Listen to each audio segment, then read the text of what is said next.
Supreme court ने पश्चिम बंगाल में मतदाता सूची के विशेष गहन पुनरीक्षण यानी एसआईआर को लेकर एक अहम निर्देश देते हुए चुनावी पारदर्शिता पर बड़ा संदेश दिया है। अदालत ने चुनाव आयोग को आदेश दिया कि वह मतदाता सूची में गड़बड़ी वाले लगभग 1.25 करोड़ नामों से जुड़ी पूरी जानकारी सार्वजनिक करे। यह फैसला न केवल सिर्फ बंगाल की राजनीति बल्कि देश भर की चुनावी प्रक्रिया के लिए दूरगामी महत्व रखता है। दरअसल पश्चिम बंगाल में लंबे समय से आरोप लगते रहे हैं कि मतदाता सूची में फर्जी, डुप्लीकेट और अपात्र मतदाताओं के नाम शामिल हैं। इनमें अवैध प्रवासियों, एक ही व्यक्ति के कई नामों और मृत व्यक्तियों के नाम होने की आशंका जताई जाती रही है। इन आरोपों के मद्देनजर चुनाव आयोग ने एसआईआर प्रक्रिया शुरू की थी, लेकिन इसे लेकर विपक्षी दलों ने सवाल उठाए और मामला सुप्रीम कोर्ट तक पहुंचा। सुप्रीम कोर्ट ने स्पष्ट किया कि लोकतंत्र की नींव निष्पक्ष और शुद्ध मतदाता सूची पर टिकी होती है। यदि मतदाता सूची ही संदिग्ध हो तो चुनाव की विश्वसनीयता पर सवाल उठना स्वाभाविक है। इसी सोच के तहत अदालत ने निर्देश दिया कि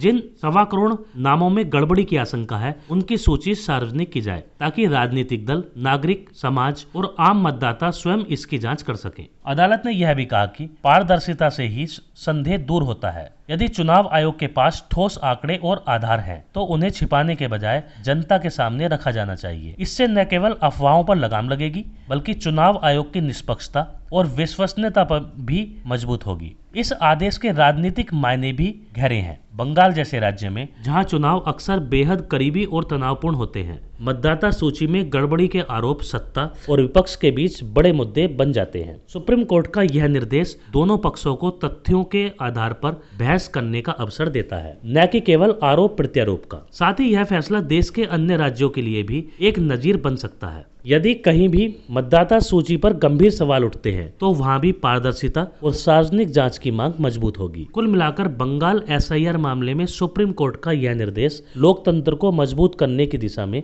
एक महत्वपूर्ण कदम है। यह संदेश साफ है कि चुनावी प्रक्रिया में किसी भी तरह की गड़बड़ी या संदेह को छिपाया नहीं जाएगा, बल्कि जनता के सामने रखकर उसका समाधान खोजा जाएगा। पश्चिम बंगाल में मतदाता सूची के विशेष गहन पुनरीक्षण यानी एसआईआर की प्रक्रिया को लेकर यह सवाल अहम हो गया है कि इससे भारतीय जनता पार्टी यानी बीजेपी को कितना और किस रूप में लाभ मिल सकता है। क्योंकि बंगाल की राजनीति लंबे समय से मतदाता सूची में गड़बड़ी, फर्जी वोट और अवैध प्रवासियों के मुद्दे के इर्द गिर्द घूमती रही है। इसलिए एसआईआर बीजेपी के लिए केवल प्रशासनिक नहीं बल्कि रणनीतिक और राजनीतिक अवसर भी बनकर उभरा है। सबसे बड़ा संभावित लाभ बीजेपी को अपने पुराने आरोपों की पुष्टि के रूप में मिलता दिखता है।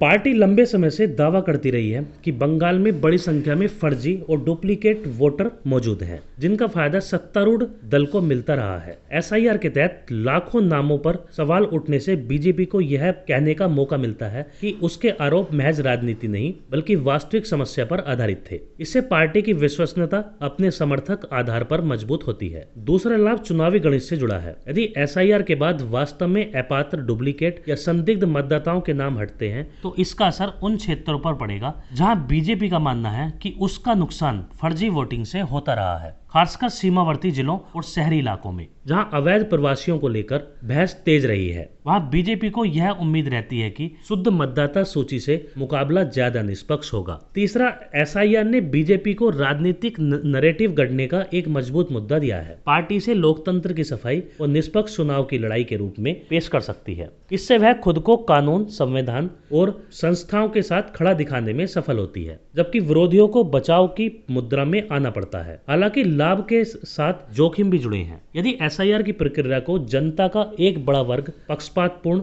या किसी खास दल के हित में संचालित मानने लगे तो इसका उल्टा असर भी हो सकता है। बंगाल में पहचान और नागरिकता जैसे मुद्दे संवेदनशील हैं और यदि यह धारणा बनी कि एसआईआर से किसी समुदाय को निशाना बनाया जा रहा है तो बीजेपी को राजनीतिक नुकसान भी झेलना पड़ सकता है। कुल मिलाकर एसआईआर से बीजेपी को राजनीतिक नैरेटिव और संभावित चुनावी लाभ मिल सकता है, लेकिन यह लाभ पूरी तरह इस बात पर निर्भर करेगा कि प्रक्रिया कितनी पारदर्शी, निष्पक्ष और भरोसेमंद तरीके से पूरी होती है। यदि एसआईआर निष्पक्षता की मिसाल बनता है तो बीजेपी को इसका फायदा मिलेगा, लेकिन अगर यह विवादों में घिरता है तो लाभ सीमित या अस्थायी भी हो सकता है।